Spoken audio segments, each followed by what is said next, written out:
May war. Matatapos na.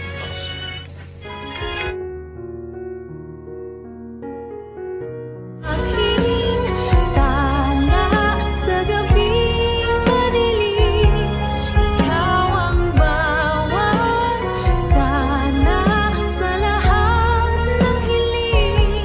Sa hirap man o sa saya ay May war. Matatapos na. Ay, grabe talaga nangyayari ngayon sa abot kamay na pangarap na kung saan ipinakita na nga ang episode para bukas. O ito yung teaser. Na kung saan nga is makikita mo na nag-enjoy talaga dito. Itong si Annalyn, si Lynette at itong si Doc Lindon. And yes guys, first time nga nila dito. Na kung saan tuwang-tuwa nga sila. At sabi nga nila, lamig-lamig no. At gayon din, makikita mo talaga sa kanila lalo na dito kay Annalyn at kay Lynette na masaya siya. O silang dalawa, actually silang tatlo eh. Pero itong dalawang magnanay is masayang masaya. Kasi this is their first time na talagang magsama sila. Tapos enjoy nila yung bonding nila sa isa't isa. And at the same time, sinadya na rin nila ito para ma-relax sila at mawala yung stress nila sa kabila nung mga nangyari doon sa Pilipinas. And yes guys, nandito nga sila ngayon sa Nagoya, Japan. At makikita mo talaga na ine-enjoy nila ang bawat sandali.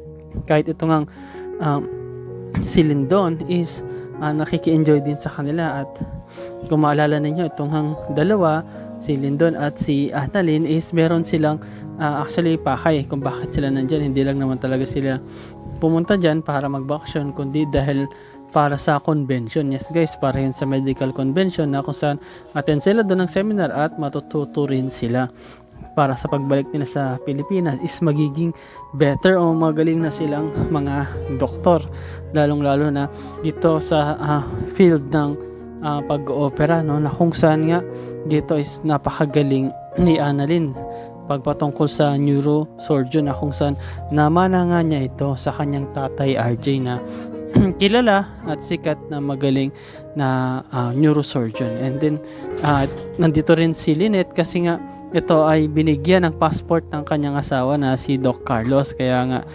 nakasama ito no, na kung saan natandaan niya binigay ito ni Doc Carlos kasi kung naalala ninyo nasaktan niya itong si Lynette no, bilang gante is binigyan niya ng passport no, na itong si Lynette at nakasama, kaya nandito sila sa Japan at makita mo na masaya sila. At actually tanong nga ni Doc Lindon dito kay Annalyn na, Annalyn, pag naisip mo yung Japan, ano yung unang papasok sa isip mo?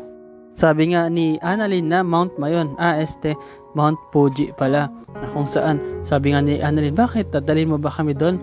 And then makita mo si Annalyn is masaya kasi excited siyang makita yun kasi nakikita niya lang yung sa mga picture o kaya sa television o kaya sa internet, pero ngayon mapupuntahan na nila. And then nakangiti ito nga si Doc Lindon at sabi niya, okay, sasama ko kayo doon bukas, na kung saan nga excited tong si Annalyn at si Lynette din nung nalaman niya ito. At dito nga guys, pinakita rin no, na kung saan nga si Eric no, nakausap niya itong si Giselle. And yes guys, habang kausap ka niya ito, actually si Giselle tinatanong niya kung o sinasabihin niya na sana kung alam mo kung nasaan tong si Moira, sabihin mo agad sa akin no, para mas madali nating siyang mahuli. Pero hindi niya alam no, ito pala yung nagpalayas nga dito o nagpatakas pa, nagbigay ng chance para makawala itong si Moira. Killjoy din tong si Eric no, na kung saan nandito nga to sa Apex, naabutan niya kasama si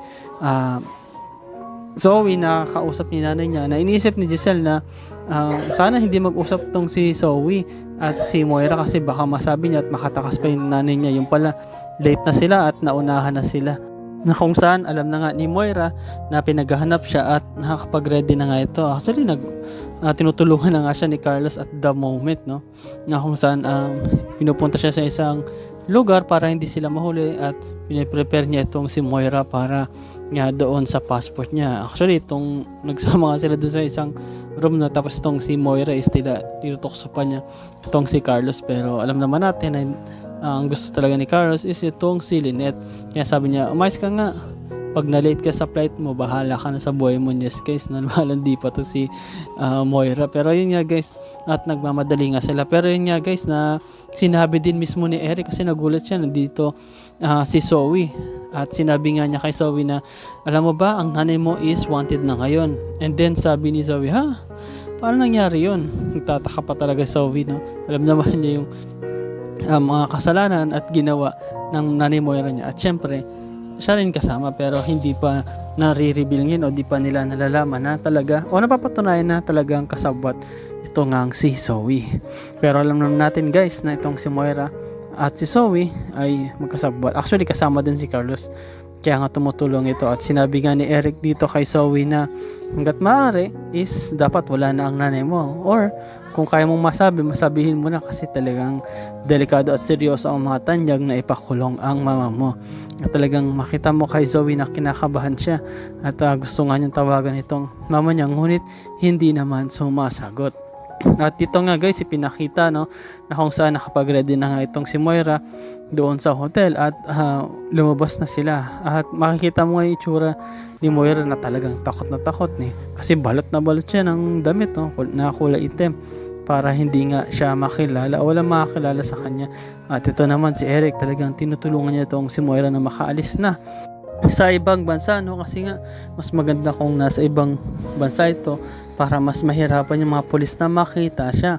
Syempre, kung sa probinsya lang dito sa Pilipinas is madaling mahuli itong si Moira, pero pag sa ibang bansa is sigurado ay magiging safe ito. At nangako nga rin si Carlos na meron siyang kaibigan doon at pwede siyang tulungan doon siya mag-stay. At hindi lang yun, pwede pa siya bigyan ng new identity o bagong pagkakakilanlan no? At talagang natuwa doon si Moira at talagang gusto niya yung mga plano neto ni Carlos.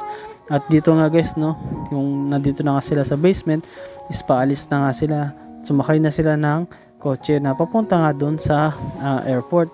Ngunit sa pagpunta nila doon no, itong sasakyan nilang puti is napansin ito ng kulay black na kotse nito nga ni Robert Otto ni RJ Tanyag. Yes guys, napansin niya nung tila nag-stop ito, sabi niya, oh si Carlos yun at may kasama siyang babae. Ngunit hindi ito na mukhaan ni Carlos, kaya nga sabi ni Carlos sa driver niya, sundan mo yon. And yes guys, na makita natin na itong si RJ Estila nagdududa na rin sa mga galaw o ginagawa nga nito ni Carlos, kasi alam naman niya na si Carlos ngayon is mag-isa. Alam naman niya na wala si Lynette kundi pumunta ito sa Japan, kaya nag-isip siya, sino ba yung kasama nito ni Carlos na babae doon sa sasakyan. At naisip nga niya na sundan ito, kasi naisip niya na baka ito si Moira o kaya baka may kinalaman ito doon kay Moira, or basta ganun yung isip niya kaya nga pinasundan niya ito sa kanyang driver. And yes guys, habang umaandar nga itong sina Carlos, hindi rin nila napansin na nakasunod pala itong sasakyan ni RJ, kaya patuloy lang sila sa pagta-travel at hanggang sa makarating nga sila doon sa may airport. And yes guys, pagdating doon sa airport is sinundan talaga sila ni RJ, itong si Carlos at yung kasama niyang babae. Ngunit nagulat na lang itong si Robert na bigla na namang nawala itong dalawa no. Yes guys, para na lang biglang multo, para talaga makapalos tong mga to, bigla na lang nawala sa eksena at hindi na makita ni RJ kung nasan tong mga to. Hindi niya alam is nakahalata na rin pala itong dalawa na sinusundan nga siya o sila ni RJ Tanyag, kaya nakapag-isip na naman ang paraan tong dalawa at nakapagtago. And yes guys no, ano kaya ang mangyari? Abangan natin yan, lalo na bukas, kung ito bang si Moira is matutuloy na makaalis papunta ng Japan o baka mahuli na siya neto ni RJ. At ito namang si Zoe, ano kayang gagawin niya para patuloy na i-keep o itago yung sikreto nila at hindi rin siya madamay. At ito namang si Eric at si Justin, ano kaya next plan nila dito sa Apex? Si Giselle at si RJ, mahuhuli pa kaya nila itong si Moira? At ito namang si Lyndon, si Lynette at itong si Annalyn, magiging masaya kaya sila doon sa Japan? O baka naman panandalian lang ito at baka may makita silang tao na parang kakilala nila. And yes guys, salamat sa panonood niyo sa aking channel, sa inyo pag-comment, pag-like at pag-share. At yun lang guys, ingat kayo palagi. Bye bye.